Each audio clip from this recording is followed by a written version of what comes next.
This is a dangerous groups that we're dealing with now.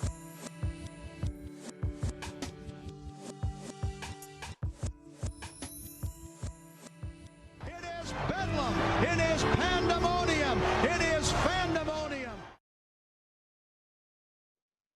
Ladies and gentlemen, welcome to 24/7 Buff Fandemonium presents the K-Gun Report. I'm your host, Jared. Joining me tonight, we have Scott. Hey. Hey, Swank. Yo. Yo, love the hat, Swank. Nice Yeah. retro hat you got working today. Thanks, buddy. All right, follow us on Instagram, Facebook, Twitter. Our handles are on the tracker below, along with updated stats, injuries, Bills news, and 24/7 BEF news. First and foremost, what are you guys drinking tonight? Swank, I'm going to start with you. Well, I've been fighting a little cold these last couple of days. It's kept me out of work, so I'm enjoying a hot toddy made with Iron Smoke bourbon whiskey, and it's delicious. That's Warm a good the way to go. Scott, how about yourself? Well, like Swank claims all the time, it's whether pay week or not pay week. I'm waiting for pay week to come.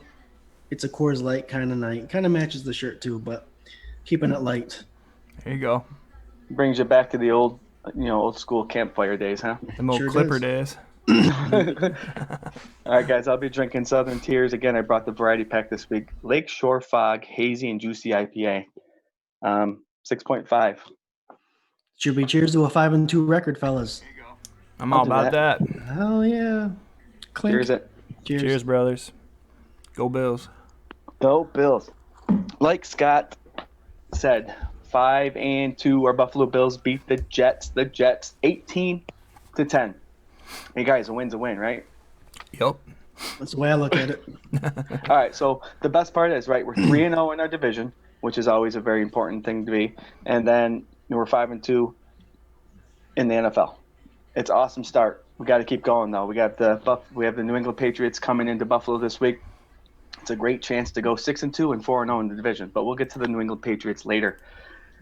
Man, I tell you what, that's exciting. That game was up and down. First half I was kind of like going, what is going on? What is going on? This isn't how it's supposed to be. And then the second half came and a totally different story, but we'll get into more of that in a minute. I got a couple hays to throw out there. First of all, our guy, the guy we've been waiting to show up since week 1, Jerry Hughes had a day. So we had the first sack of the season and the second sack of the season. We also had his first career interception.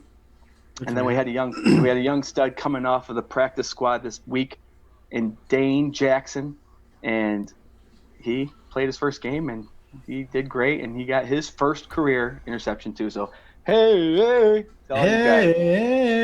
Hey. Hey.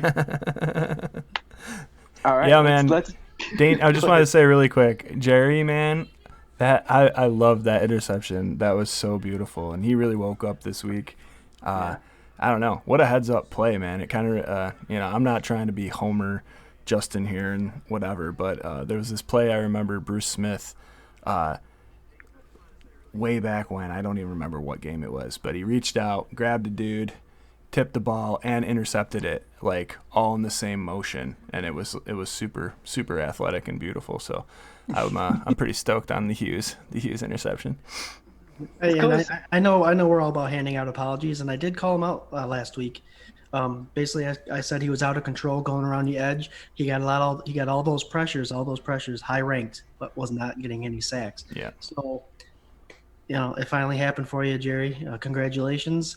I posted something earlier today or yesterday, I can't remember, but is Jerry Hughes going to take off now, or is this just a one-game wonder? So I'm rooting for him taking off, and it was exciting. It was awesome to see Jerry Hughes take off like that. Hell yeah. Well, he pretty much matched his numbers in one game than he has in the first 6. I mean, he had 6 tackles, one tackle for loss, 2 sacks, an interception, and a tackle for loss. But yeah, he was on fire. And I'm hoping, you never want to peak right at the beginning of the season. You kind of want to work your way and start coming together as the season progresses. So if this is week 7, that was week 7, is that his fire under his butt to get him going for the rest of the year, I'll take it. Yeah. Slow start, but keep going, Jerry. Also regarding that survey, Scott, a lot of people agreed that it's game on. I think he labeled it, so I think he's going to do well from here on out. We also had a poll on Dane Jackson if his game that he played was going to clinch him a spot on the roster, the active roster, and pretty much 100% of the people said yes, they like that. So that's awesome. We had over 120 people comment on that, so good job. I can't wait to see if he's playing again, which he should be, and it should be exciting to see how he fits in with everybody playing. You couldn't ask for a better 2 games for him against the Jets, who had wide receiver injuries, and then against the Patriots, who N'Keal Harry and all them. I think they're a bit banged up. So if he's going to go in for a game 2, I think this is a perfect game 2 for him to go into. Yo, real quick too, Nicky Wags is watching, and he'd like Jared to identify himself, I believe. Can we just get somebody to identify which twin is which? Leave it up to Nick. Thanks, Nick. Yep, Jared is wearing the Bills shirt. I am wearing the 24/7 Bills Pandemonium shirt. You're both wearing Bills shirts. Yeah, right? Yes, we are. Thanks, Nick. All right. Thanks, Nick. That's awesome. All right. So we don't have to talk much about the first half of the game if you guys don't want to, but I must also say a quick stat that I don't think Dee Punter kicked the ball at all for us, which is always actually he had a good game the week before, but he didn't get on the field to punt, which the Buffalo Bills drove, and they just couldn't put 6 points on the board at once. They got stalled out 35. I think they 8 drives, maybe 9 drives, and they were all field goal attempts. Yeah. Does that concern you guys that our offense couldn't punch it in against this Jets team? I mean, I want them to score touchdowns. I was just thinking about like how, those first 4 weeks, it was like flip-flopped, right? Where like all those drives did end in touchdowns, and we were like, this is the most amazing thing. So if you're looking at it from that perspective, they got 7 weeks tape now, and people are starting to figure them out. We're playing better teams, so now the Jets got to study how, the Titans and the Chiefs handled the Bills and all their passing first offensive goods and bads, I guess. But yeah, passing first, second, third, fourth, fifth, sixth, yeah. Which again, I'm fine with that. I think it's fine. I think Josh played a lot better this week. I think he had the 300-yard game, whatever. I guess now like everybody from last year can shut up about that, right? Like yep. he still threw a 300-yard game, but you didn't throw any touchdowns. Like it's not, It's more like a game management type thing. Yeah. Stats Right, only matter, I guess, if you win, right? So. Right, and he took himself down the field. He took what he had. He gave up what he couldn't. What I was happy to see was he was starting to run the ball a little bit more again. But that second half, the Bills kind of established a little bit of a run game. I think the first 4 drives that the Bills had, I think they ran the ball once, a planned run. But right before the half, they started driving a little bit with the run, and then the second half, I don't want to say I almost want to say they went 50-50 run pass. That's good to see. Yeah. And something I saw from Josh Allen is he didn't seem panicked at all to me. No. During the game, most of the games, there are a couple points where he does seem a little flustered, and this whole game, even down, he didn't seem panicked at all. And I think the reason for that is I'm taking a lot of positives out of this game, and I'm going to mention one of them right here, is I think Josh Allen wasn't panicked because they were driving. So often, every drive, they drove down the field, and I just think he knew that eventually we're going to score a touchdown. We're going to turn one of these drives into a touchdown because we're driving every down. They didn't. Tyler Bass went 6 for 8, nailed a 53-yard field goal, and the confidence in Josh Allen was pretty spectacular considering that they were down most of the game. So he showed a lot of maturity this week. Isn't it nice to know that our offense, even when they didn't score a touchdown, that the Bills still pulled it off and won it, though? That's always a plus, right? When you have a bad week where you can't finish drives, you can't put 6 on the scoreboard, and you still win, that's a good thing. That's a good thing as well. And, yeah. Can I say something real quick about Tyler Bass? A lot of fans this week saying can him. And, yes, he missed some easy ones according to you, the fans, but you go out there and kick a 20-yard field goal. I got a couple interesting stats because people are preaching, let's bring Hauschka back. He played a game for the Jaguars, made 2 extra points, missed 2 field goals. I got some statistics here from 2018 and 2019 with the Buffalo Bills. He kicked 78.6% both years, and he's a clutch kicker. Okay, He missed 2 extra points in 2019 and 1 extra point in 2018. But here's the most interesting fact. His first 3 seasons, he played 22 games for 2 different teams. He kicked 72%. So Give Bass a break. Not only is he right now, he's currently kicking 71%, and he's only missed one extra point, but give him a break. He's going to develop into the kicker that we need, that we want. And remember, if it wasn't for him kicking, we would not have won the game. So get on the Bass train. I always say get on these guys' train. Get the Bass boat. Get on the Bass hook. There you go.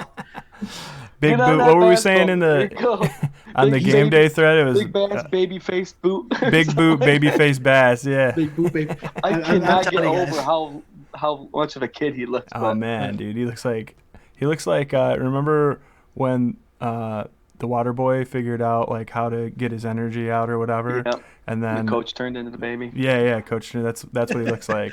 I called him Left Eye Bass because he has that one thing under his eye. But no, I mean he's kicking 71% as a rookie, and you're right, Swank. We mentioned it last week.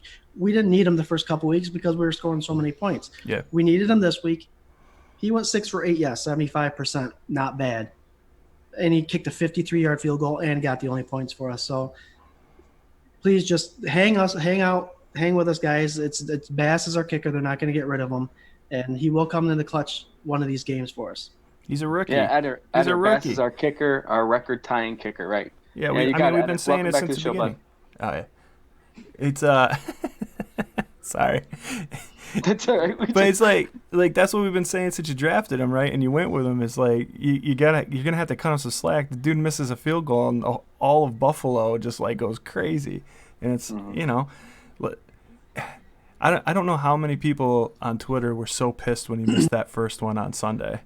And they're just like, that's it. I'm done with this kid, blah, blah. And then he ends up being the only one that scores points the whole game and wins the game for you, essentially. And now what? You know what I mean? He came out and said in that presser afterwards, like, it's not about missing that one. It's about how you come back after you miss that one. And I think he came back and he proved it. I mean, he hit a, 53-yarder, you know? Yeah. That 53-yarder looked like it would have been good from 70, to be honest with you, which might have shown a little bit of grit there, that if McDermott needs to pull one out over 65 yards, you never know. Get him out there to kick it. About getting up, it's not about the misses, it's about how you come back. That's a life lesson everyone should go by. Life lessons from Jared's corner. Whenever you get knocked down, it's not how you get knocked down, it's how you get back up and fight. So, well, if you get knocked down, you should get up again, because they're never going to keep you down, So get knocked down. That's 3 in a row, Swank. I'm going to get one on here tonight. Hey, Nick, I saw that comment down there, wide right. Oh, come on, dude. Careful. I think it was left anyway. Nick, guys, Nick, real quick, last thing. Now? I know, right? Last thing about Bass, and then we can move on. Yes, he kicked 6 field goals. That means we kicked off 7 times, and he did a pretty good job kicking off too. So yeah. If we're on special teams, Andre Roberts comes back.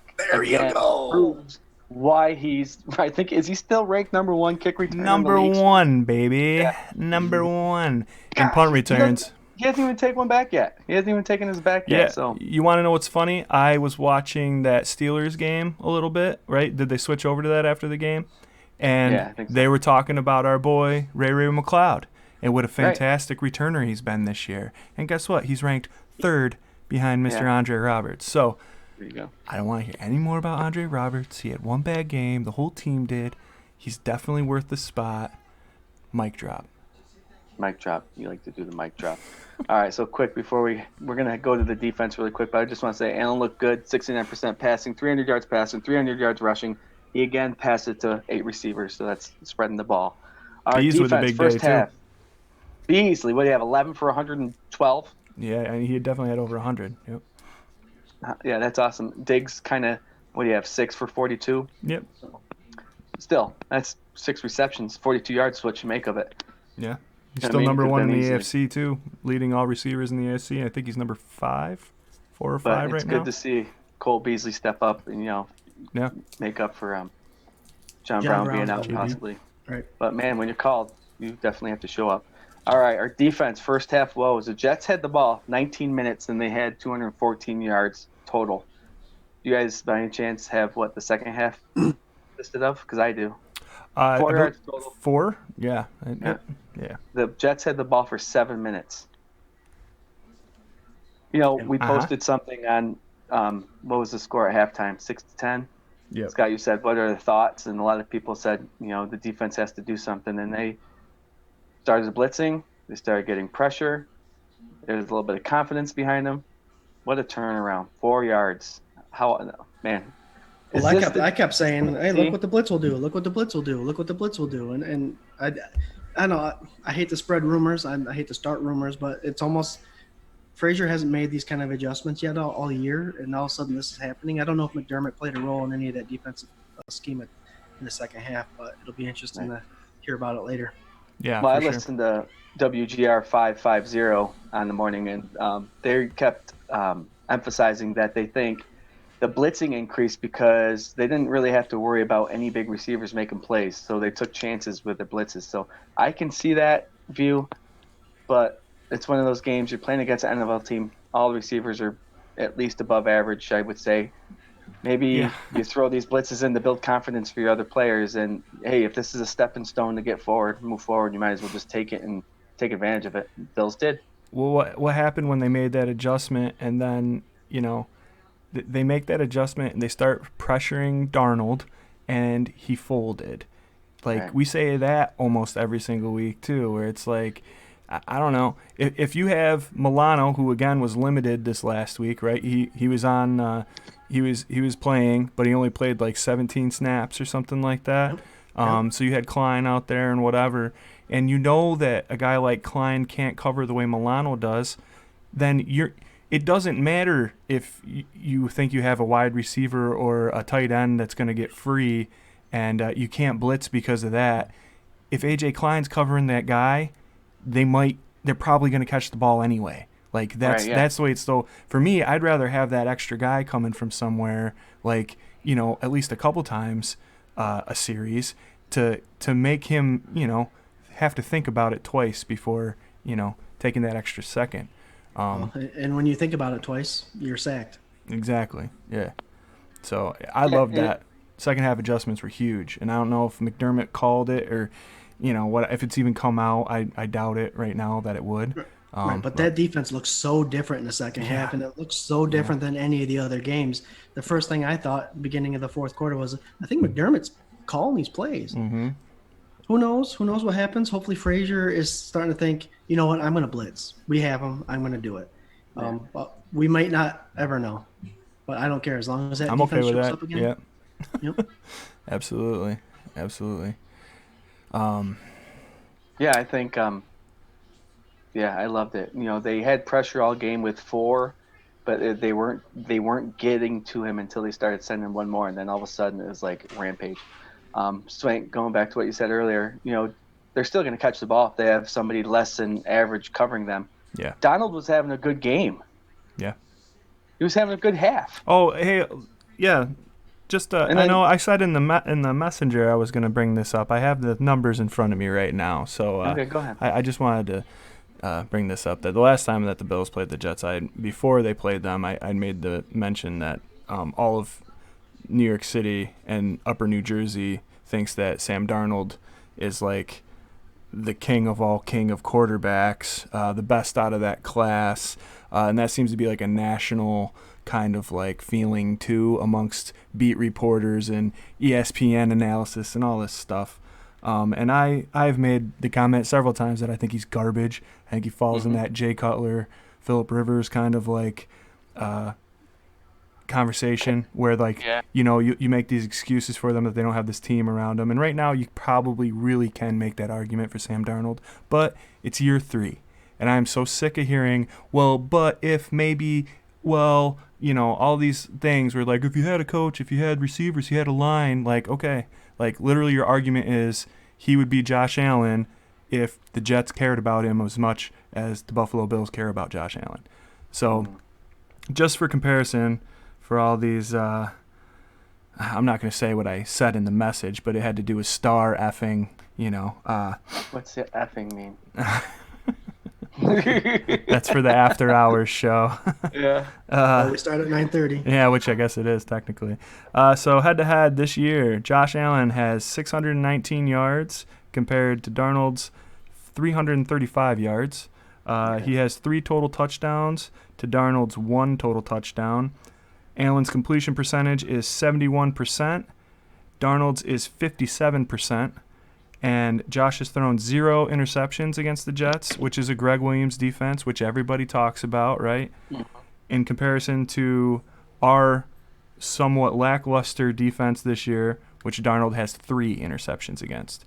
Yeah. So I think after year 3 and, we're halfway through the season now, we can probably put this stupid argument to rest, I think. We know who's developing better and who's on the right track comparatively. So, Our Josh Allen. Feel better? Hey. You feel better, Swank? A little bit, yeah. Toddy's helping out. There you go. They always do. All right, so we had the Jets visit. Actually, no, we were there, right? Were we there? Yep. Yeah, we were there. 5-2. We beat them 18-10. Now, like sports, often we look to the next game. Whoa, hold on. Before we Whoa. do that, I'd like to Go. talk about one other. We went through 2 factions of the game, and we all know there's a third, but we're not going to talk about that. We're going to talk about the 4th faction. And can we talk about these calls? Can we talk about that Gabe Davis touchdown that wasn't a touchdown?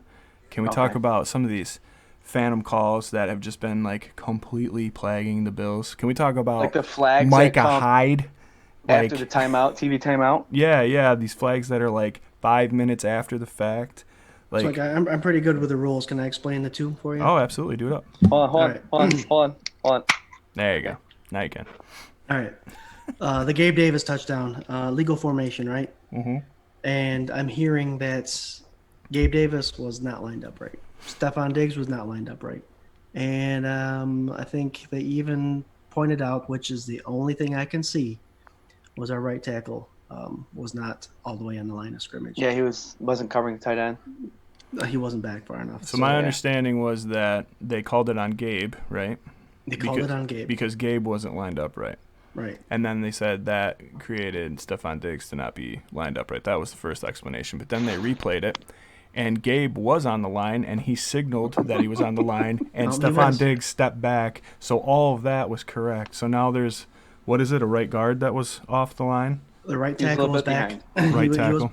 He wasn't, though. I mean, Okay, I thought that you So- were really. I was like really looking forward to getting an education as to like, well, actually they got it right and blah blah blah. They just called the wrong number or something. But like, what I wanted to add, what I wanted to tell you about that is I think what they're, if you're going to New York right now, they're going to tell you that it was the right tackle, and he was lined up within his rights to where he was. So I think they threw the flag, and contrary to what happened for the Bills before, where they pick up the flag and said there's no penalty. We've seen that. yeah, oh yeah, They had to give something, so they blamed it on a legal formation. And Gabe stepped back, Stephon stepped forward. The right tackle was in the right spot. That was a bad call. yeah, okay. And what was the other one? That hit Micah. that Hyde? Mhm. It was clean. I'm just gonna leave it at that. That was clean.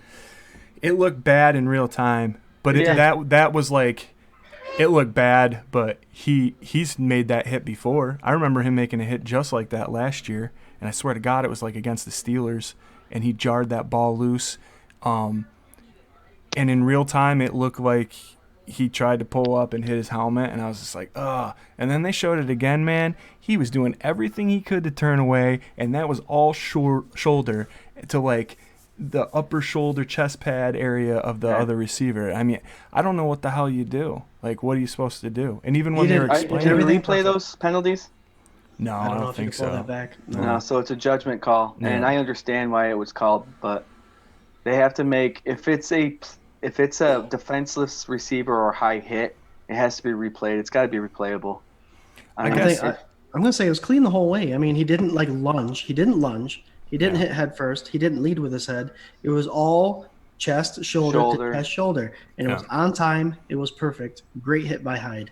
yeah, it was like I'm not debating if it was a penalty or not, but I'm just saying, from the ref's perspective, or the umpire, or whoever threw that flag, Yeah. it might have looked like it was high, which Well- I understand. I think they had to throw it. You know what I mean? But I also, every receiver that goes up for a ball is defenseless. Every single one. So what do you do? What do you do? You know, if they're going up high for a ball, like, Defenseless. yeah, you just got to wait for them to catch it and then tackle them like two arm, you know. I don't know, man. It's a weird rule. I get what they're trying to do with it, but it's just it doesn't make any sense. It's almost like I hated the force out rule with a passion before they changed that. I was like, if a defensive back is good enough to shove you out of bounds and Before you're you not can good come enough to in. dot, then it shouldn't be a catch. You know what I Right. mean? Yeah, And, I've always hated that. The Bills got screwed over on a lot of games that way. Yeah.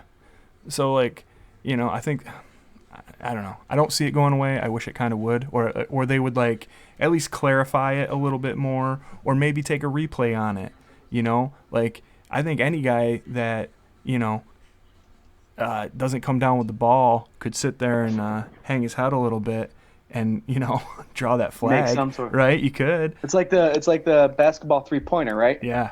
When you go and you fake shoot and the guy leaves his feet, so you lean into him and then throw it up. You get the foul and the 3-point shot. Yeah, exactly. They can bait him a little bit. Well, since we're talking about defenseless receivers, I threw this out there during our little conversation. I also don't like the running back as Singletary was on his little screen pass or his little flare. I'm sorry, it wasn't a screen. And the ball was a little high. He was not looking upfield, and the guy came and hit him in the back of the legs, back of the knees, and took his legs out. I also think that should be a penalty. Sure. Not only is he defenseless, but you're aiming at his knees. Yeah. Quarterbacks that get tackled at the knees is being called a penalty. Why can't that? Yeah. Yeah. Because they're in the pocket. They're in the pocket. But I guess. Well, they should have like a strike zone, right? Anything above the shoulders is no go, and anything at the kneecaps no go. Yeah. And those are the biggest injuries. right. I wonder if you're going to see in the future like a lot more wide receivers and running backs giving themselves up during plays, like when quarterbacks run. You know what I mean? And I kind of wonder why some like aging veterans don't do that. I mean, it's probably looked down upon as being like like you're a sissy or whatever. But like, I don't know. I must say, Peyton Manning was never a sissy. He did it all the time. Yeah. He'd slide a good 5 yards before anybody got close to him. But it's also acceptable because he's a quarterback, right? And Right, so yeah. like, I don't know. It's something that I've always kind of thought about in the back of my head. Like, man, if I was an older player and I had a little bit of wheels left and I wanted to keep playing, I'd probably, slide. Well, remember when Kyle Orton, remember that guy when he played for us? I remember one game, yeah. that Yeah, Vikings no, game. he played one season. No, he played the whole season. No, We I brought him know. back The only for- game I remember is that Vikings game. Okay. Whoa, here we go. Oh. No, but remember, he's an aged guy who the Buffalo Bills got out of the grocery store, and he was rolling out to the right. He was at this 8-yard line. The game was close. We needed him to make a play, and he sits there and he jumps down at the 2-yard line instead of going in the end zone. I think we lost the game. He gave up because he's an older guy. He's like, what am I going to take this concussion for? What am I going to take this hit for? Yeah. So, yeah, I see what you're saying. Yeah. Okay, you guys ready? Still We'll hit that fourth aspect of the game. Yeah, man. Right. All right. This is kind of a big one. I know a lot of people have been downplaying it because a certain quarterback's not there anymore, but it's still a big game for the Buffalo Bills. The Bills are hosting the 2-4 New England Patriots this week. Patriots week. Bill Belichick's still there. Who's their offense coordinator, Scott? For the Patriots, Yeah. Calling you on it. It's McDaniels, right? Josh Daniels. Josh Is he still there? McDaniels, isn't it? Yeah. McDaniel, yeah. So, the coaching group's still there, and the coaching group, along with Brady, have the Buffalo Bills number, but they do have Cam Newton there, and he's kind of a threat. I'm just going to throw it out there. Is there any concerns about this New England Patriots team coming to Buffalo that you guys have? Swank, I'll start with you. We'll let you go. Yeah, with it. I mean, yeah, you got like 20 years worth of concern, I guess, just because they look a little soft right now. I kind of wish they would have won a game like in the last two, Right. just to kind of give them that false confidence. But the reality of what's going on right now, I think, is that Cam Newton is doing exactly what all of us doubters were thinking was going to happen. And he's starting to slow down. He's starting to get tired. His arm's not where it was. His legs aren't staying underneath him. And he's getting frustrated. And it's a beautiful thing to see, quite honest. But I was watching some next-gen stat graphics. He has avoided, like, the right side of the field, like the plague, for, like, the saw last that, two too. games. Really? He will not throw to the right side of the field. It's all right to the left. It's like center left, and that's it. I think what they're going to try and do is run all over us, and I think that's a plan that worked with Brady even, So especially with the way Cam's playing right now, it'd be a perfect game plan. Come in here, hand the ball off a bunch. Bills D's been giving up some decent yards on the ground. They got that 2 or 3, whatever, no-name headed monster in New England. Sony Michel's still out there, right? I know James White's still out there. And then they probably got some other guy. Or they got Burkhead, right? He's good. Yeah, Yep. so, like, They got Ricky Harris, too, from Alabama. You got this running back by committee thing, and I think Belichick's going to be like, all right, we're going to ease you right back in, and we're just going to hand the ball off and see if the Bills can stop it. And Cam's creative enough to where, or Josh McDaniels and Cam are creative enough to where, like, I think they can be productive. What I hope happens is that the Bills from the second half of last week show up, and there's that energy, that willingness to put in that little bit of extra to make that point, and maybe see Harry back in the lineup again this week, help out with the run stuff. I think it's just there's a lot to be kind of worried about, and again, you haven't beat them in 20 years. It doesn't matter if it's Brady or not. Like, I get Brady's the big thing, but Belichick is he's a brain. He beat us with who was the kid down in Indianapolis? Brissett, right? Then he beat us with Brissett the first time. Beat us with the Castle that year. We beat him with Brissett. We beat Brissett. Was that split? Or Brissett? No, we I beat think Brissett? it was just the one time. Yeah, I think just you're the right. one time. Actually, yeah, I remember. Brady came back for the other one. Yeah. But no, So Brissett was a pretty good quarterback. So yeah, similar kind yeah, of. we shut them out. Yeah. I don't know how to read this guy's name. His last name's Waggoner. He Waggoner. said that Waggoner. No, and I've heard it also this week that Cam having the COVID might have affected his game, and you never know, it might have. Nobody really knows the longevity of the effects of that COVID stuff. So, but I think Belichick and McDaniels are relying on Cam Newton to give them the go, right? If Cam's saying he's not feeling good, do you think he'd back out? But watching the last game, and I don't know because I didn't watch a lot of Panthers football when he was down there.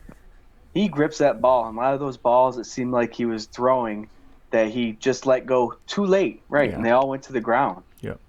I was going to say that because that was the problem, Jared, that he was having. Can that when be he had fixed in a week? Right. When he came back from the injury, that was the problem that he was having, was those shot put throws. And I was going to say that.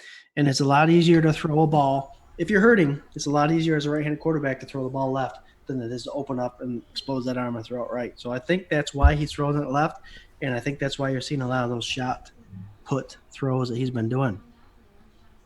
So, Okay. So if you're going there, I mean. Has he been named the starter? Yep. He has? Yeah. Okay. Take that with a grain of salt, right? Yeah. He'll line up a quarterback the first play, and then Stidham will come in. Yeah. Which I don't care about that either. No. He doesn't scare me. How pissed is Edelman getting out there? He's got to be getting mad.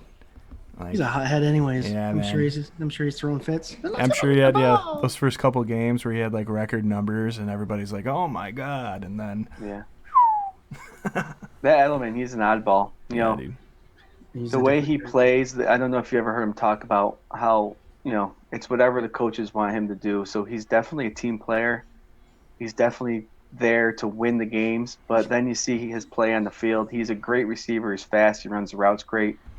But I tell you what, you ever hear that saying, it's the second person who gets caught on these, like, gets in trouble? Yeah. Yep. He's always instigating throughout the whole game. He never gets caught doing anything. And you watch the game, and he's doing it. But the second guy Gilmore's the always gets same caught. kind of way on the defensive side of things, I think. You know what I mean? That whole, like, DK and him grappling up there. But, yeah, I know. Jared, I saw that a bunch of shows ago. It's the 1.5 seconds compared to the 4 seconds. That's why Edelman's not getting attention. Brady got the ball out quick. And we all say is dump down Brady. Whether he was throwing it to the running back out of the backfield, and the stats prove it, or he threw the dump off pass to Edelman, he made those decisions quick. He was really good at making those decisions. And Cam Newton can't make those decisions, and that's why Edelman is struggling a little bit. It's all right with me. Yeah. So should we be worried about this New England defense this week? They, before this year coming in, they had a strong defense last year, and I think that's why they went as far as they did, because their defense pretty much carried them. Like how I almost Turnovers, special teams, and blocks. I mean, that seems to be the Patriot way when it comes to the defense. They always seem to get those crazy blocks, those crazy turnovers that we saw at the Tampa Bay game like a couple weeks ago that I said that Brady's having Tampa Bay Patriot things happen to them. Those crazy turnovers at the 2-yard line with just 3 seconds left in the half so that they can capitalize on. Belichick, and the Patriots are known for those crazy plays that for some reason they always seem to get. I mean, they got a lot of interceptions already this year. Their defense, they still have that secondary that's pretty stout, but I think Greg Schiano is their defensive coordinator now, and I think it's him versus the Dable this week. And Patriots have always got the best of the Buffalo Bills defensively, but I don't think it's they've lost so many players on free agency and COVID. I don't think that they can handle the Buffalo Bills, especially the way the Bills drove against the Jets. They're itching to score some touchdowns now. So I think they're going to turn it up a little bit. And I actually think we're going to see a lot of more running because we saw what it did against the Jets. And I say this every week, but I think Moss is going to get his fair share of carries. Yeah, he's getting better every week, man. He deserves it. I love those. There was a couple of those runs on Sunday where he just kept his feet churning and you could see what he could do. And that one where he took it to the left edge, and I was just like, oh, here it comes. It's the business decision, dude. That safety came up and he just handled him, and I was like, yeah, that's exactly what I wanted to see all year. So. Right, and then he said the business decision thing, and I think a lot of people think he's going to put his head down and just lambaste these guys, but a business decision, a hard run for me is if when you make contact with the running back or the safety, if you're falling forward, that's the contact that you want to have. You don't ever want to get popped. You don't want to fumble the ball. You don't want to fall backwards. Keep going forward, Zach Moss. Yeah, absolutely. Swank, you mentioned the edge, and from the game film that I've seen, the New England Patriots defense has had trouble setting the edge, and that's why some teams have had a lot of success running the ball. Zach Moss is going to go on the outside. How do you guys see Singletary's game coming through this weekend? I think he'll still do I'm the really same. hoping for this kid. Gosh. It's frustrating because you want him to do well. Go ahead, Swank. No, I mean, I think you're probably going to see the same that you've seen in his numbers.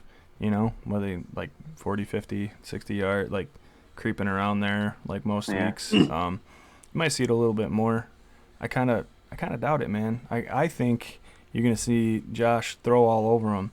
I want to see him challenge Stephon Gilmore in the worst kind of way. I want to see him challenge him the way they were challenging Ramsey. I want Diggs to catch balls over top of his head. Like, there's trade rumors that just came out now where they're talking about trying to get something for him because they got nothing and no money, Right. So maybe that ekes into his brain a little bit before Sunday. That'd be nice. I don't know. I'd really love to see Josh put 400 up on him and throw 5 touchdowns. That would be beautiful. But, but if we run all over him too, I'd say like 2 touchdowns would be very nice this weekend. I don't want to get too greedy from last weekend. Yeah, for the Bills. Yeah, for New England. We've learned over the weeks with our little projections that we kind of go crazy with them. We got to kind of back off and realize that our team's a good team, but they're not going to just get 855 total yards rushing. I don't know if one of us would have said 6 sacks last week. I'm usually the sack guy. Yeah. My bold prediction was 4-0. Remember? So, you nailed it, then. I did. So, Jared, let's go back to the Singletary thing. I think what Singletary did last year was pretty good for a rookie, 750 rushing yards, and he missed a bunch of games. And I would love to see him do that again. But I think Dable's game plan and with Singletary is basically what we've been seeing for the last 7 weeks. Like Swank said, I don't see any. I think he's just going to be that guy that can tote the ball, catch the ball every once in a while, give us 50 yards rushing a game. I think that's about what we're going to see out of Singletary, and hopefully he's okay with that. But I can also see Dable getting Moss more involved too. But I don't think his numbers are that. His numbers aren't as good as they were last year because I think the game plan is completely different. I would like to see the same Singletary numbers as last year, but it's not going to happen, I don't think, with this game plan. If you look at how the second half of this Jets game ended, that's kind of like what we want besides the lack of touchdowns. It's what we kind of want our offense to look like, almost like a 50-50. Mm-hmm. If that's the case, if that does carry on, then you are going to see Singletary get the ball more. But you're also going to see Moss get the ball more too, so the run game might increase. And if it does, and if it's successful, and if they stick with it, that'll be a good thing. When it starts to get to be this colder weather, that run game is going to be very important. And that run game is going to improve with Feliciano in the lineup. And There you I don't go. know. That's what I was just gonna say. Yep. He was activated this week. I don't think people realize. I think they do. Our Bills line has done okay this year, but there's something that Feliciano brings to the group, and it is he's got grit. And he's a tough-nosed son of a bitch, and he's going to go after whoever he wants to. And being out this long, not being a part of this 5-2 team, he's looking to get out there and put the hammer down. So I don't know if it's going to be this week. They activated him just because they had to, or else he would have had to miss the rest of the season. Maybe next week, but whatever. He's coming back, and you couldn't ask for perfect timing. The weather's going to start getting colder. We're going to start seeing rain, some snow, and we need to start establishing that run a little bit. And Feliciano is just the guy you want to have on your side. It's funny, he's smiling because of Wagoner's comment about Singletary's the poor man's Shady McCoy. I know, that's great. Scott, so if I get this right, if I'm understanding this correctly, I thought I heard that this morning. I told you before we went live that I don't think Feliciano is going to play, but he actually might due to the fact that I think he has to be able to practice I think he's been practicing since October 17th. So he has a week in. They're just going to have to see how that pec and that shoulder are. Maybe he might start this weekend. And you're right. Feliciano brings this grind, this attitude to the offensive line that we really haven't seen yet. And maybe he gets a fire under his fellow linemen's asses, and we see a run game finally established a little bit more this week. And if it does, like I said, any other week, if the run game's working, that means you're probably winning. Yep. Yeah. So if we can get that established, it's going to be a good thing. All right, I want to bring up another guy. We fell in love with this guy last year after he trucked a Cincinnati Bengal. He struggled with drops. He was injured, Mr. Dawson Knox. But then you have another tight end step up in Croft. What are your guys' feelings about – have we found him? Scott, go ahead. Congratulations, he had a baby. Congratulations. Oh, nice. His wife had a little one, I think Saturday before the game or even Friday, but congratulations to him. Did you see his wife talk about our posted tight end something? His wife posted something, like a picture of the baby, and said, like, saving daddy, like, getting daddy playing time since day one or whatever. Oh, yeah, because like, he was no longer part of the COVID because he wasn't involved. yeah, because he wasn't in the locker room, yeah. Okay. Yep. But, I think he stepped up. I thought last year, it was kind of tragic, like, no real playing time, like, till the end of the year. He spent an okay amount of money on him. He was supposed to be an immediate impact guy. I don't think anybody expected Dawson Knox to be what he was exactly when he came on the field. I tell you, right now, the way I feel, like, I'd rather have him starting TE1, like, the rest of the season and work Dawson back in slowly because something's got to happen, like, with his consistency, The drops are like, they're just too much. I mean, we talked about it a lot the end of last season and even in going into this season about like how you got to get on the jugs machine, you got to do something, you got to be more consistent. They just hurt, man. They hurt a lot. And I know everybody has them, but he seems to have them, more often than not. And at like crucial times. So I feel bad for him. There was a really good joke going around about when he got COVID that somebody said that he finally caught something. That was funny. It's tragic, but it's funny. Well, the thing is, Dawson Knox brings this attitude, it brings the excitement that you're uncertain of exactly what you're going to get. He's going to catch the ball. If he catches the ball, then it's going to be like, okay, what's going to happen next? He needs to catch the ball, though. Yeah. With Croft, you get this – you feel like you have a receiving tight end now.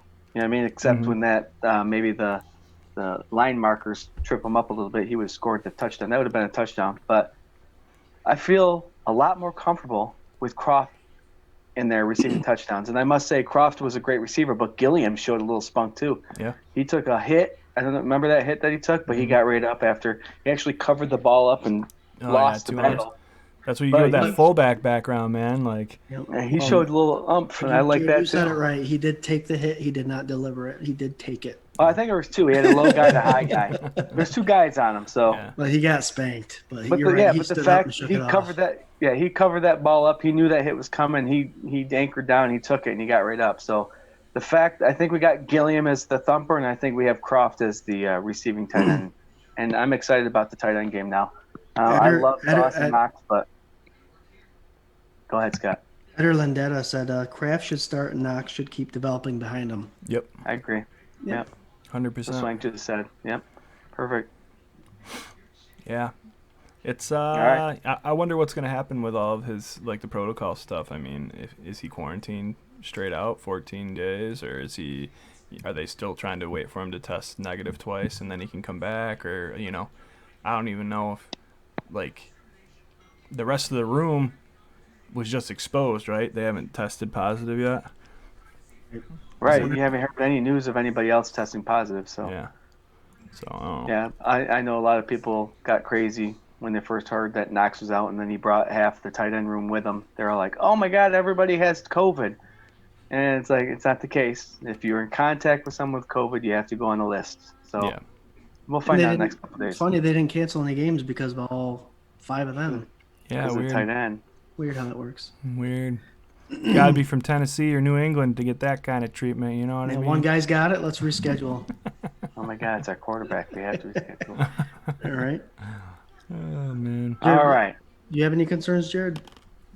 From the New England Patriots, I guess I would have to say Belichick and McDaniel, what they come up with. But if Cam Newton continues to play like he's playing, the three-headed running back monster that they have there and the receivers, I don't think are going to be effective if they can't get the ball. So I think it all depends on how Cam comes out and plays. But if we get after him really quick, if Leslie Frazier sticks to that blitzing type of scheme, I think we'll be okay. I think the big thing is Milano. If Milano's out there for the majority of the snaps this week, I don't think you really have a whole lot to worry about. I mean, you have to think he's going to increase his amount, right? 17 last week. Yeah. You think he'd at least double it up at 34. Yeah, McDermott said his head was in a good spot, So hopefully, if you get him back somewhat full, I'd be fine if it was him and Edmonds, and then you have Trey on the outside. Dane Jackson. I want to see Dane Jackson. I want to see more of him. Yeah. You know what I mean? Mm-hmm. Why See not? what this kid has. Yeah. What is it, 7th pick, 239th overall? 7th round, 239th. When he picked that ball, I was like, I turned to my wife and I was just like, what if he is the guy? What if he's the one that, like, we struck gold on him, and now, and again, I'm not trying to be that Bills fan that's like, this is it, one game, it's the Jets, he had a pick, oh my God, put Jerry on the outside, he's a cornerback now, he had an interception, Right. I'm saying, like, wouldn't it just be nice to have that solidified on that side so you didn't have to worry about it anymore? Then you could have Josh Norman do what you want Josh Norman to do. You could have Levi do what you want him to do, and it would be really, really nice if that all worked out and he was that kind of guy. Swank, I want to go off what you're saying about Dane. When he was drafted, you know how they always show the highlights and they tell you what he's good at and what he's not good at. Yep. And he didn't run a 4.240, 4.340. He didn't jump out of the roof up. But what they said about him was that he always seemed to find himself in the right spot at the right time. And if you watch that interception, there was no one on his side of the field, so he kept drifting back just like the corner should be on that side. And I mean, it wasn't his guy he was covering. Darnold threw a short pass and he drifted back like he should have. He was at the right spot at the right time. And in the NFL, you can get interceptions. You can make huge plays by being in the right. If you're smart enough to be in the right spot at the right time, it's going to happen more often. And that's the NFL. It's a game of inches. How many Hall of Famers have you seen that are always in the right spot at the right time? And it just seems to be how their game is. Right. Is it athleticism? Is it skill? Is it luck? Or is it just knowledge of the game that you just, instead of peeling off and covering this guy, I'm going to step up here, and you just happen to be in the right spot? That'd be awesome if he was that guy. A lot of Hall of Fame safeties making their name for that, like Ed Reed and Palomalu and all that stuff. They were given free range to do whatever they want. I'm not comparing Dane Jackson to those guys. No. But they were the type of player that they found themselves in the right spot at the right time. How come this safety is 5 yards in front of this wide receiver when he should be over here covering this deep half? Instinct. There's a dear friend of mine he's since passed away, but he always used to say, you can't coach talent. Like, you gotta let it eat. You gotta let good, talented players play their game, right? But you have people that are talented and know where they should be and just have a nose for the ball, right? But then you have people that push that boundary too far. Like I would say like Jalen Ramsey is a guy like that, where he will try to go too far the other way and just think he's smarter than somebody else. Where I think there's a defined difference where like you can have an instinct or you can study enough film to know tendencies and stuff like that. But if you're gambling trying to jump routes like all the time, you're gonna get smoked a lot more than not. So I like seeing, like you're saying with Dane, it seemed like he stood in his spot, he did what he needed to do. All the fundamentals were there, and then he let his instincts kick in when it was appropriate to do that. So like, Right. I'd love to see more of that and see more picks. Yeah. You know. I hope it continues. And another stat that a lot of people don't pay attention to is that pass defense stat. Yeah. He had 2 that game, including that interception. The 2 in a game is a pretty good amount. Sure. Yeah, 2 is a good amount. Well, yeah, and you know they were targeting him because they're not going after Trey, right? So, Right. yeah. So you're right, Swank. I'm there. I was there going, maybe Maybe. this is the answer to that corner. Maybe. You're right. So I'm happy to see that when we did our poll there, like I said, I think 120 people agreed that Dane Jackson deserves a spot on that final roster. Yeah, get him in. I don't like, last time I compared a player to another player, I got my head ripped off. I was comparing Duke Williams to Jerry Rice with drops and stuff, and how everyone lost faith in Jerry Rice that first season because he dropped a lot of balls. And then look at Jerry Rice now. A lot of the Mafia was hammering down on Duke Williams this week when he got his chance to play, talking about, he wasted his chance. Why are we excited for him to play? So I mentioned Jerry Rice, like drops, whatever. Long story short, Terrell Davis, great Denver Bronco running back, got his start on the special teams when he made a killer hit on on a kick return. This guy was a special teamers. He's a Hall of Famer now. He had his chance. He took it.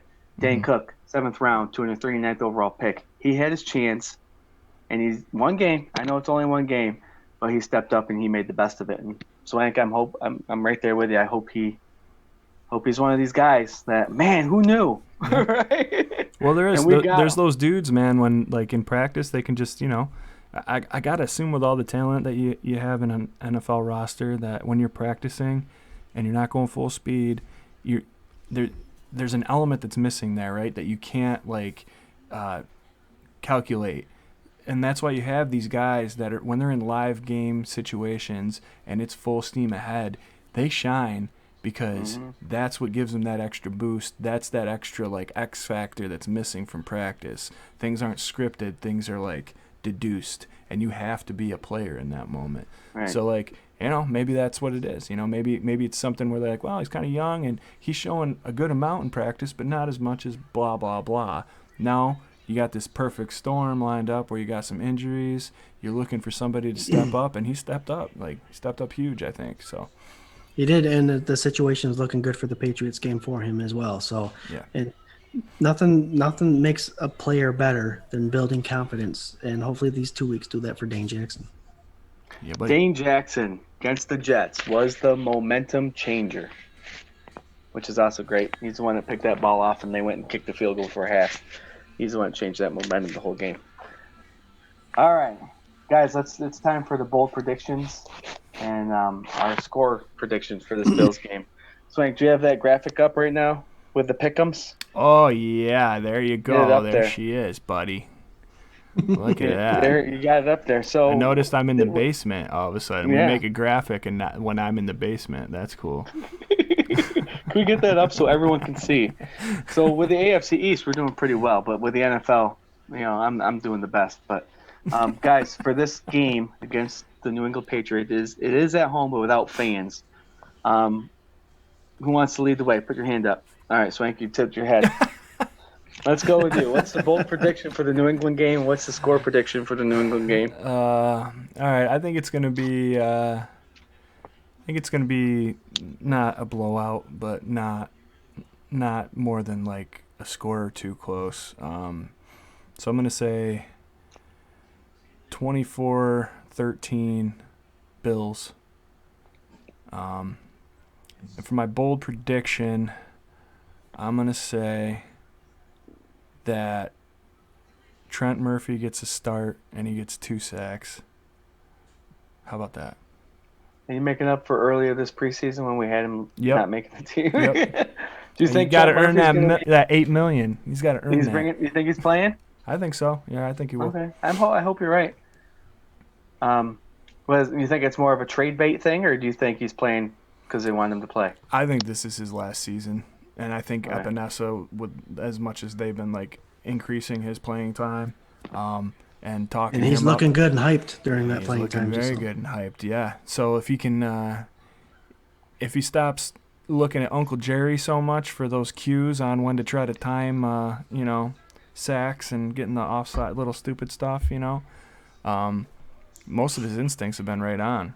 Mhm. And I know I don't want to keep jumping back and forth.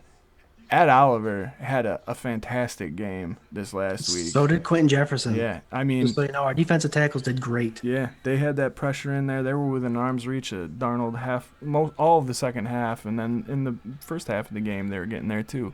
Eddie O was pushing his blocker right into him every single time. So, Yep.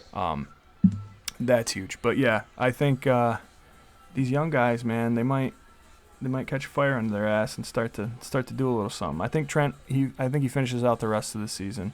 I don't think he's gone by the trade deadline or any of that stuff. But that's it. That's my bold prediction. Get off my ass. Scott, I'm going to Jerry. go to you in a second here, but I want to say Nick Waggoner has 44-13 Bills rule, and then Eder has 24-10 Bills rule. Yeah. Swank, because those fellas, the DTs played, I know I mentioned that I'd like to see Leslie Frazier bring the pressure. Against Cam Newton, if he's struggling, you think they're just rushing those four? I hope not.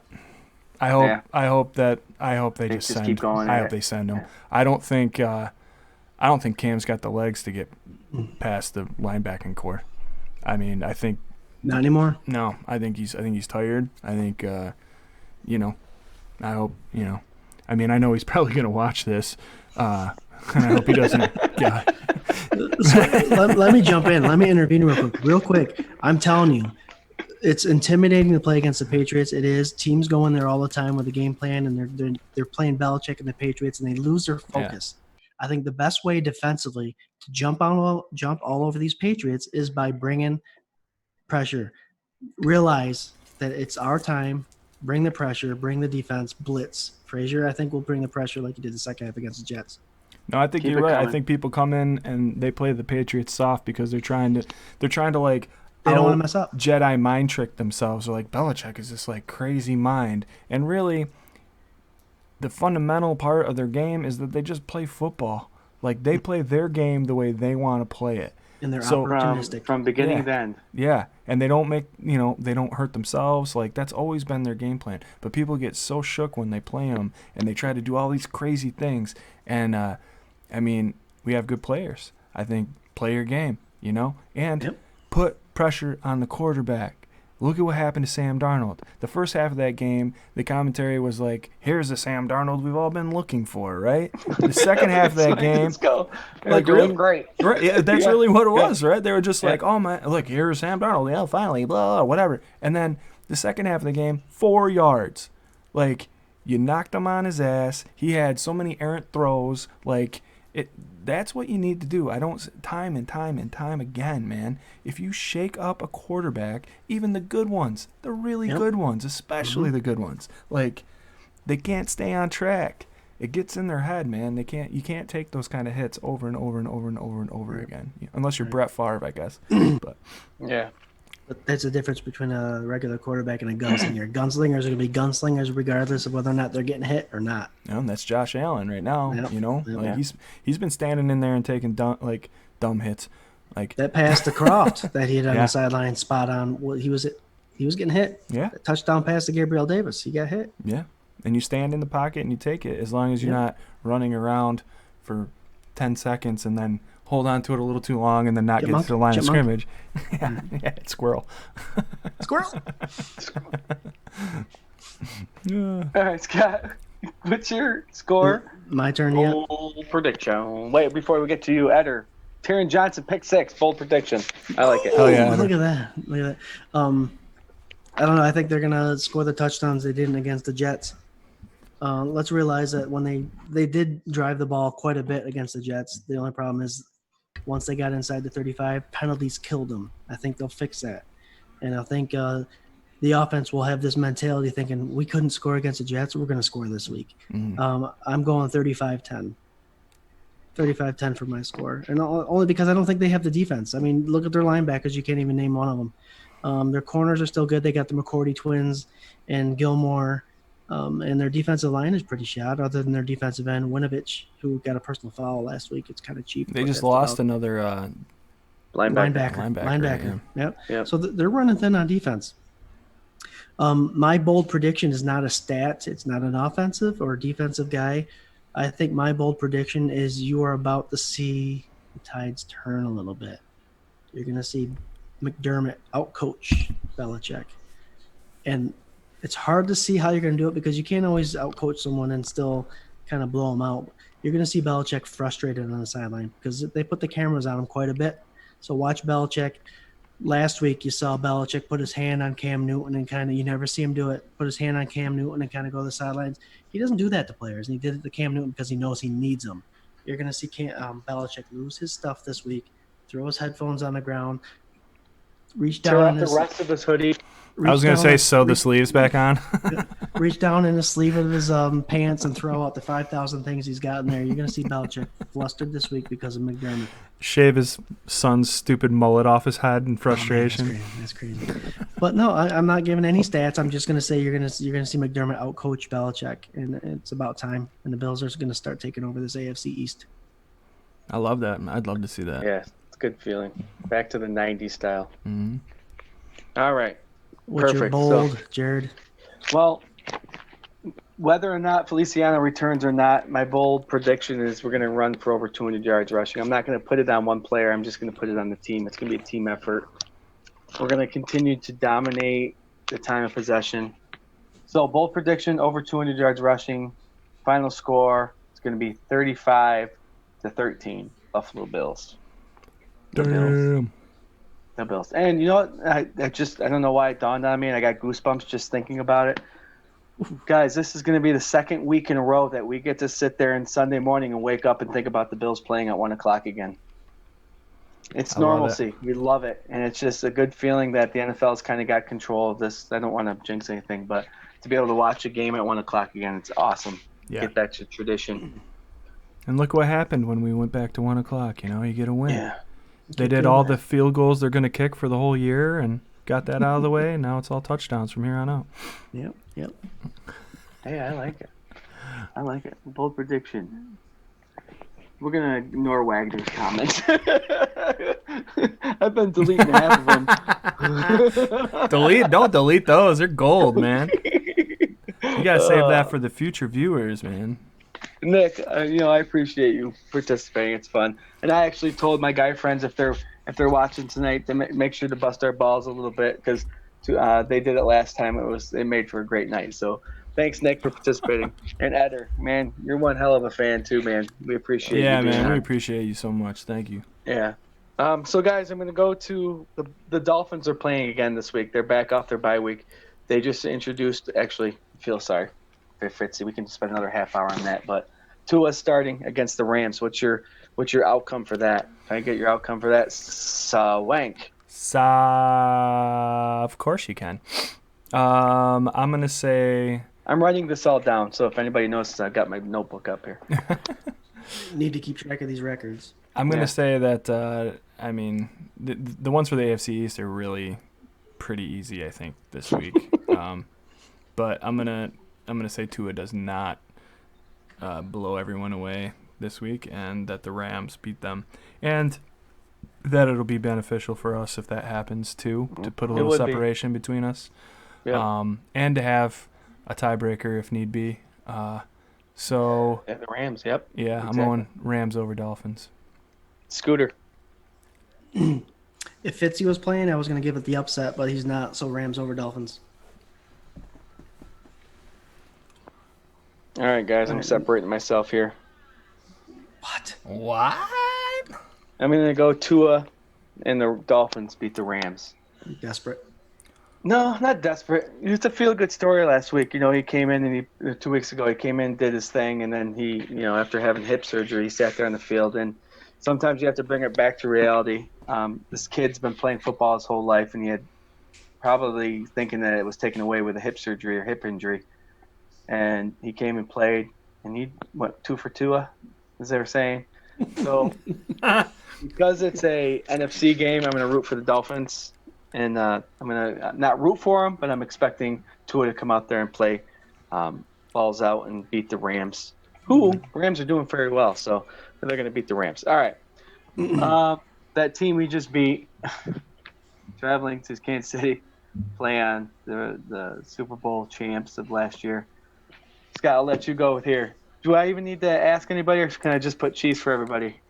I'm actually going to go with a huge expectation with the Chiefs blowing out the Jets. Ah, man, dude, I thought I was going to. Yeah, you should. No, you should. 2 games up on me. When the hell did this happen, dude? 2 weeks ago, I was whooping your asses. Le'Veon Bell's going to have a touchdown against these guys. Yeah, probably. They'll rub it in. Yep. Le'Veon? Oh, man, that is his first game, isn't it? Or no, this is his second game. Did he play this last week? No, he had to wait. No, he did play. He did play. Oh, he did had he? 5 carries for like 30 yards. Yeah. But no, against his old team would be great. Dude, that would be pretty awesome. So I'm going to shock the world and go exactly where they thought I would and say the Chiefs are going to beat the Jets. Yeah, I got Chiefs beating the Jets. All right, there you go. So we have Scott and Swank going with the Rams. I got the Dolphins, and then we have all of us going with the Chiefs. All right, That's why we're so good at the AFC East. That's why we're so, because we got easy teams to play against. I'm going to go with my NFL team that's not in the AFC East. I'm going to say the Bengals are going to beat the Titans. Oh, you picked mine. Really? Man, you guys are some. The Titans do need to be slapped in the mouth. You're right. I wanted to happen. I mean, thank you, Steelers, for shutting them up a little bit. They did give you a little bit of a scare, but yeah, I kept it a little too close, man. It was I don't know. Well, for my NFL game of the week, I go with the upsets. Vikings just came off a bye week. I have Dalvin Cook on my fantasy football team, so I'm going to have the Vikings beating the Packers. 1-5 Vikings beating the 5-1 Packers. Dalvin Cook scores a lot of fantasy points for me.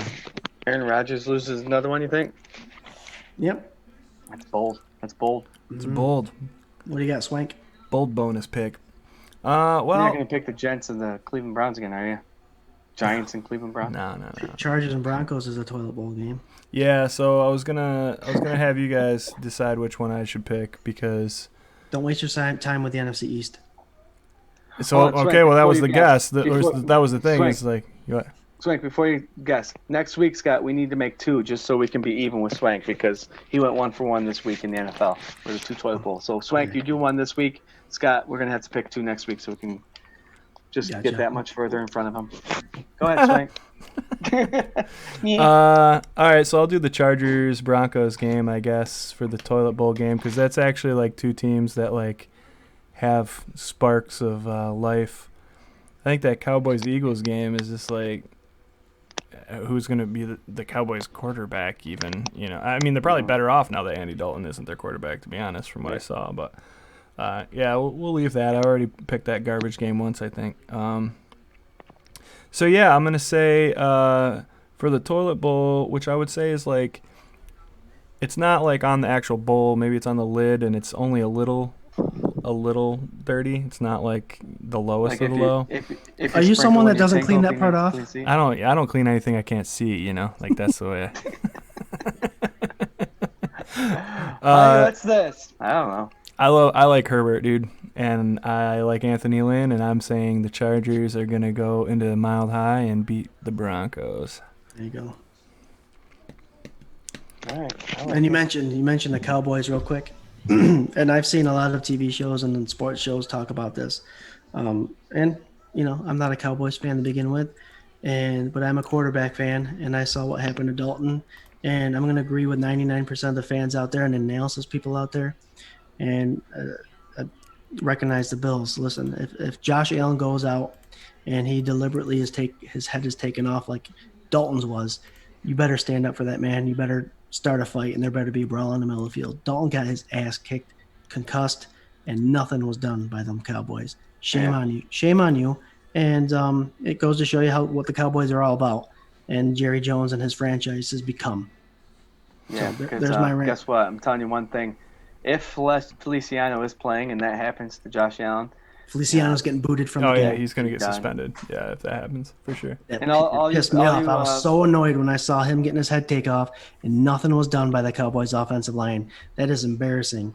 This quarterback has been a journeyman not a journeyman, but he played for the Bengals for a long time. He came back. He's backing up Dak Prescott, who deserves the money and all that stuff.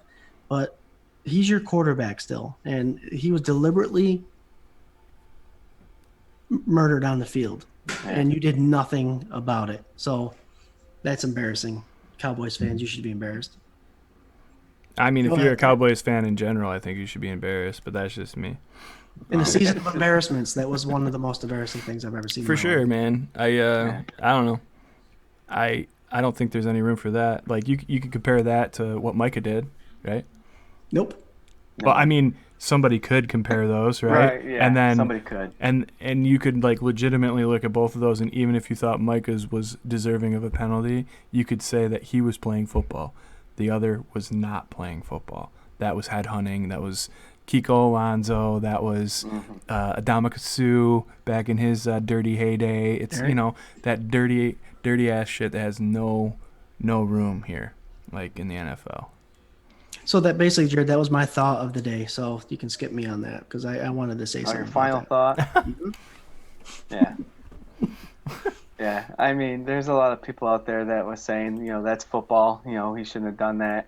I had a talk with a guy at work today that was saying that was a cheap shot, but the other guy was saying, no, it's football. The NFL's getting soft. The Doesn't fact matter of the what kind of matter shot is it was. the play is Dalton was sliding to give himself up. He was done. Yeah. And this guy turned his head and clocked him and put him out. So there's a difference. This kid should be getting fined and suspended. Like I said, a football play or not a football play, that's your quarterback, and somebody need to at least shove Bostic. Right, yeah. Someone need to get up and represent their teammate, and that didn't happen. All right, Scott, good closing thought. How about Swank? I know you got a nice little closing down there, as always. It's closing time. One last call. That's two. That's two tonight. Yeah, I think this is going to be a real fun weekend for football, and I hope this is the time of year to get everything together and kind of show what you're moving forward with. And if you can build on last week and put some points in the end zone, that would be really nice, and kind of put a period on this whole New England story. I think that would be huge. I just put up the graphic of I don't know if anybody who's been watching or following and all that stuff. We got some new logos and graphics that we've been putting out, and the one I just put out is our black buffalo with the 24/7 BF on it. And we've been thinking about doing up some shirts and some stickers and stuff like that. So if you're interested or would like to purchase, do whatever, let us know what you think about it. Those are probably going to be available here in the next couple weeks, month or so. I'm pumped about that shirt. That's going to look sweet, man. Yeah, we do that and some stickers. Black shirt. And start getting that out there, Getting that merch. And then one of a kind, fellas. One of a kind. Original artwork. One of a kind. Mm-hmm. Yeah. And as always, you can join us every Tuesday night at 9:30 p.m. on Facebook Live for the 24/7 Buff Fandemonium K-Gun Report with Scott Reed, Jared Reed, Justin Swank, and sometimes a bunch of goofballs in the comments. It's fun. So join us. If you can't be there, you can always watch it afterwards, or you can listen to us on Spotify, Anchor, Apple Podcasts, or anywhere else that you listen to your podcasts. I like it. Perfect. Patriots week, guys. Patriots week. Our 5-2 Buffalo Bills are hosting the New England Patriots 2-4. We're hoping for a Bills victory, put us at 6-2 and 4-0 in the division. I just want to remind Mafia out there and Fandemonium out there that whatever 53 players are wearing that red, white, and blue, regardless if they've slumped in the past or haven't done good things, but they're playing this weekend or next weekend, root for those guys. Have the confidence in those guys. They're going to be representing your team, who you've been rooting for. So get after them, get behind them. I understand some people have opinions about players, but ultimately they've been working their asses off to be in the NFL and play hard. So root for them. Be happy for them. I think Gorner just got on just to say go Steelers. Yeah, Go just at the end of Steelers. He it. just popped in. Thanks, Just Gordon. for We'll have that, you yeah. on, Thanks, I think, buddy. December 8th or 9th for Steelers week. Oh but yeah, we'll that'd get be you a there. fun one. There you go. That'll be a good one. I want to thank the Fandemonium and anybody else who has participated tonight and who will watch in the future. And guys, New England Patriots week, Sunday at 1 o'clock.